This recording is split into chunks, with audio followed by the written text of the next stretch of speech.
സന്തോഷം കൊണ്ടൊന്ന് മനം നിറഞ്ഞില്ല കല്ലാടേ, മനം നിറഞ്ഞില്ലേ?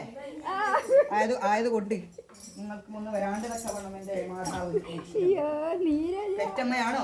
അല്ലല്ലോ, പോറ്റി വളർത്തിയ ഒരു മാതാവ് തന്നെയാണല്ലോ മാതാവ്. ആ കാലമേഘം കരുനിറം കൊണ്ട് ദേവിയെ ഒന്ന് നേരിൽ കണ്ടിട്ട് ആ ദുഃഖങ്ങളും ദുരിതങ്ങളും ഒന്ന് അകറ്റിത്തരണം മാതാവ് എന്നിരിക്കുന്നത് ഒരു പ്രാർത്ഥനയുണ്ടല്ലോ കല്ലാടി, അല്ലേ? സങ്കടമുണ്ടോ? കണ്ണിൽ നിന്ന് കണ്ണീര് വരുന്നുണ്ടോ? മാതാവിനെ ദർശിച്ചിരിക്കുന്നതായ വേളയെങ്കില് അല്ലെ, വറ്റിവരണ്ട പുഴ തന്നെ ഉണ്ട് അതിലല്ലേ, അതില് ജലം വേണ്ടേ? എന്താണ് കല്ലാടി, കണ്ണിൽ നിന്ന് കണ്ണീര് വരുന്നുണ്ടോ കല്ലാടി, അല്ലേ? ആ നഗ്നത്തിൽ നിന്ന് ഉതിരുന്നതായ പൂക്കൾ തന്നെയാണല്ലോ കണ്ണീര്. അതുകൊണ്ട് എന്നെ സമർപ്പിക്കണം, മാതാവിനെ സമർപ്പിക്കണ്ടേ കണ്ണുനീര്? കണ്ണുനീരായെങ്കിലും അതൊരു പൂക്കൾ തന്നെയാണല്ലോ, സുഗന്ധങ്ങള് ആയതുകൊണ്ട് ഏതായാലും മാതാവിനെ ദർശിച്ചിരിക്കുന്നതായ വേളയിൽ